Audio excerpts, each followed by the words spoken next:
Okay, cool. Just so you know, it's being recorded. Okay. So if it's linear, and I'm just going to make up an example. Let's say it's 3, I don't know. I can do whatever I want. 9, 15, 21, 27. Okay. Yeah. So that's linear because you can tell when I made it, I basically had a common difference of 6, right? Mm-hmm. So that's called an arithmetic sequence. Yep. And in this case, our difference is 6. Mm-hmm. So since it's linear, we can write it as a linear equation 2 different ways. You don't have to do 2 different ways, but I think the easier way to write it will be to use do you remember what's called point slope form? Yeah. Okay. Well, that's why in the linear one, you see point slope form. So for this one, in the language of sequences, that represents any term, the nth term. The nth term would be the first term plus the common difference times n minus 1. Okay. Now, if we wanted to change that to slope-intercept form, we would just have to do some algebra. And that's all they're doing there. Okay. So these represent the same sequence. All right. So you don't have to do both. You just need to do one. They're both perfectly fine. Because if you look at example 3b, right before it says a sub n equals 1.5 n plus 1, it has the 2.5 plus 1.5 times n minus 1. Yeah, that's okay. So that's the point slope, and then this is slope intercept form. They're both fine. One's not better than the other one. Okay. Okay. Got it. So that's why on example 3a, generally they're going to use, the way you're going to see things written is probably this way, but this isn't wrong. Okay. Basically, it's saying the first term is right here. Oh, okay. That makes sense. All right. So it's not wrong if you don't have to write it slope intercept form. Okay. Right. But I would make sure I was familiar with how to get it to slope intercept form, and that's pretty easy, I think. Right. Okay. All right. So does that help in section 1? You got other questions in section 1? I'm trying to think back. I should have just take your time. That's fine. We're in no hurry. It's just you and I today right now. I had 2 people chime in on Tuesday, but it sounds like some people had speeches and stuff going on too, so that's fine. Oh yeah, that's what I had. I had a speech at 1 p.m. Nope, that's fine. That's fine. I'm just trying to figure out times that I'm available. That way I can be available more than this too if I need to be. Okay. So another overarching question that I had that I was sort of figuring out after like 2 hours of back and forth is with that section, the example 1 on section 2. Okay. Like I was getting,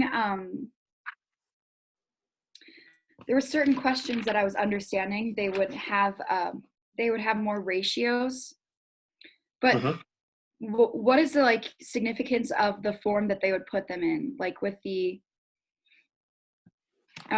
for example, do you have the answers? I have my book. I have some of the answers, but I have my book right in front of me. Okay, so let's just talk about example 1 real quick here. So I'm going to put 9 and this is what we're talking about a little bit in that section, right? Yep. That big symbol means summation. It means we're going to add things up. Okay. Inside here, I'm going to make up a rule. I don't know if they have a general rule there, do they? I'm just trying to use what kind of the same notation the book uses. Okay.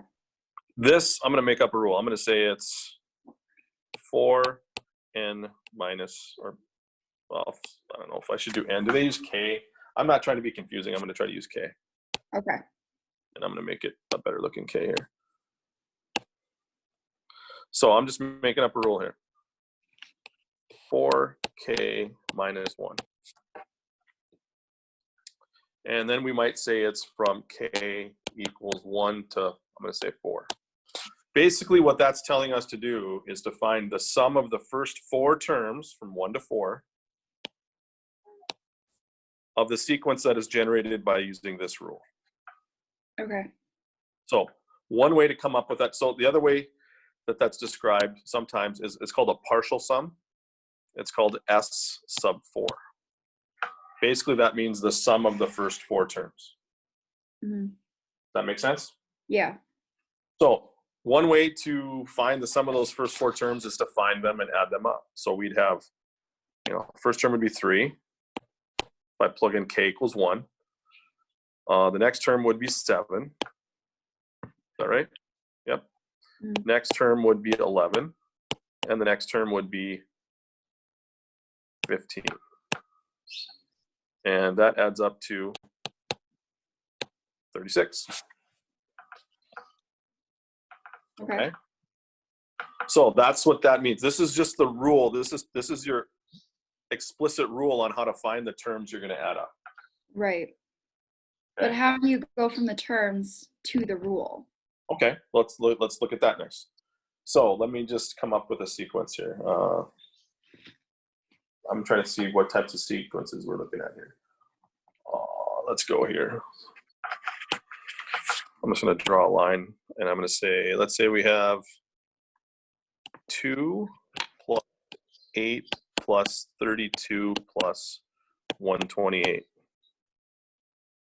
plus, I'm going to do this in my head, 512. All right, so I just made those up. Okay. Made those up. Now, what type of a sequence would that be? If I replaced all those plus signs with commas, what type of a sequence would that be that you learned in section 1? Arithmetic?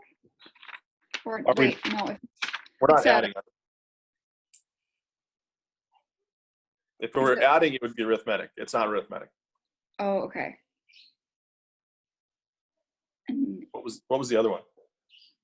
Or did we not call it anything? Did we not call it anything? I mean, I'm looking at infinite sequence and finite sequence. Okay. Okay. We didn't really. Okay. I'm going to back up here. Let me just tell you. We're dealing with sequences and series in pre-calc, so sometimes I forget what's what. Okay.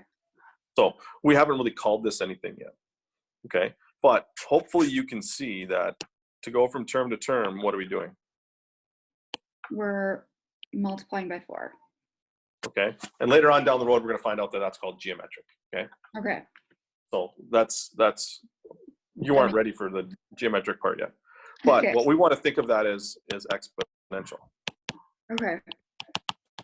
So if we're trying to figure out what that's going to look like, first of all, a lot of this is going to be easy. It's the summation of k equals 1 to 5 of a sequence that we can generate using this rule. Right. Now, how can we come up with the rule? That's your question, I think. Yes. Well, we can go back to regression. Okay. This is my first term. This is my second term. This is my third term, fourth term, fifth term.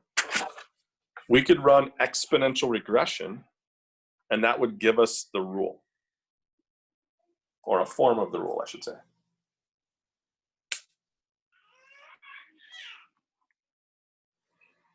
And I think I know what it should be, but I'm letting you take care of that.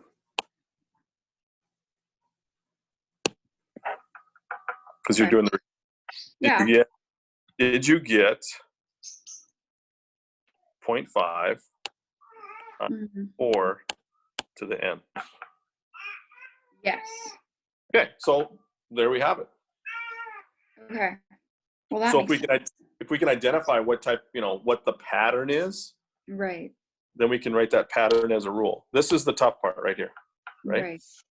But coming up with this other part, we're adding up terms 1 through 5. Yeah. That's not so bad, I don't think. Mm-hmm. Yeah, that's what I was starting to understand where those numbers were coming from. It was just taking, the geometric sequence and putting it into.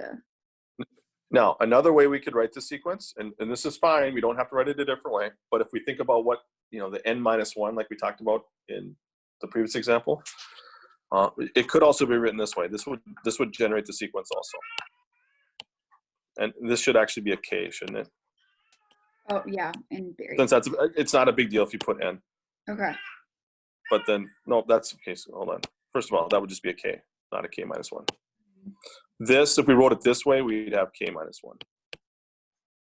Because that's kind of like, I'm not trying to confuse you here, but that's kind of like saying the first term is 2. Right. Kind of like the line. But these are both describing the same sequence. Okay. Realistically, what this one in red does is it goes backwards and finds what's called like our 0 term. If we went back from 2, wouldn't we be at 1/2? Because 1/2 times 4 is 2. Mm-hmm. Yeah. So that's kind of what this one's, that's kind of what your calculator does. Okay. Okay. Yeah. So that makes just lot a more little sense. different. Just a little bit different. Mm-hmm. All right. Yeah.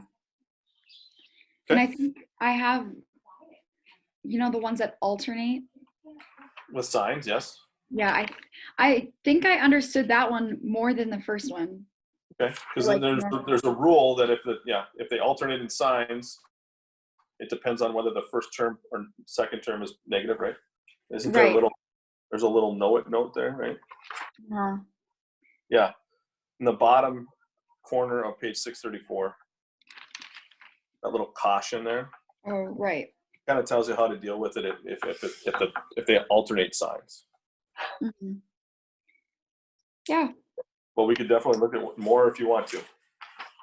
Because remember, this is I'm recording this, so this is going to go out to other people. So if you have anything you're not sure on at all or any more help, it's going to help other people.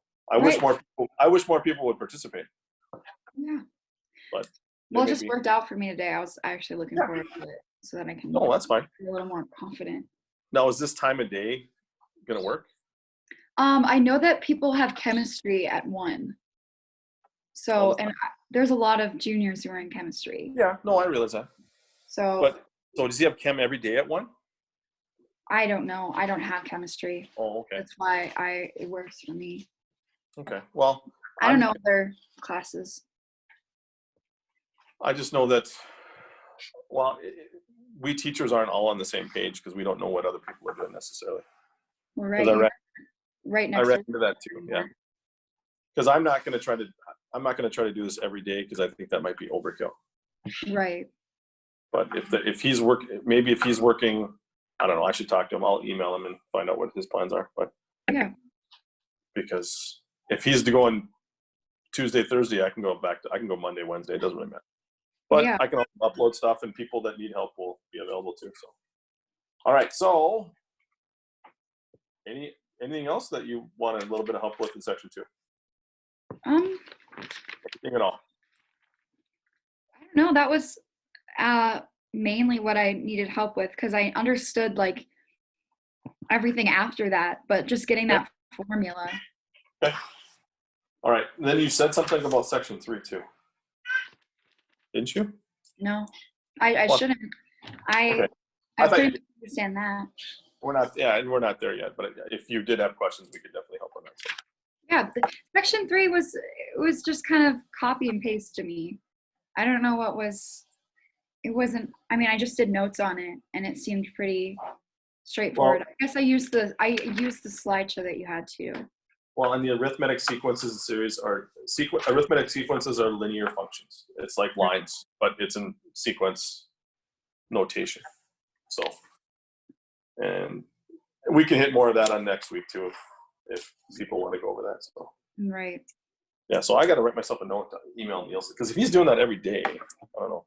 Yeah, I don't know if it's every day, but I just know that it's at 1. I suppose I could just ask my daughter too, maybe. Well, maybe. That would work too. So, all right. Well, if you don't have any other questions, you're free to do whatever you need to do. All right. Well, thank you so much. Yep. And if there's other times where you need to meet me or you want to do this, we can do that during the school day. So. Okay, I appreciate it. All right. We'll see you. Bye. Stay safe. Bye. Yep.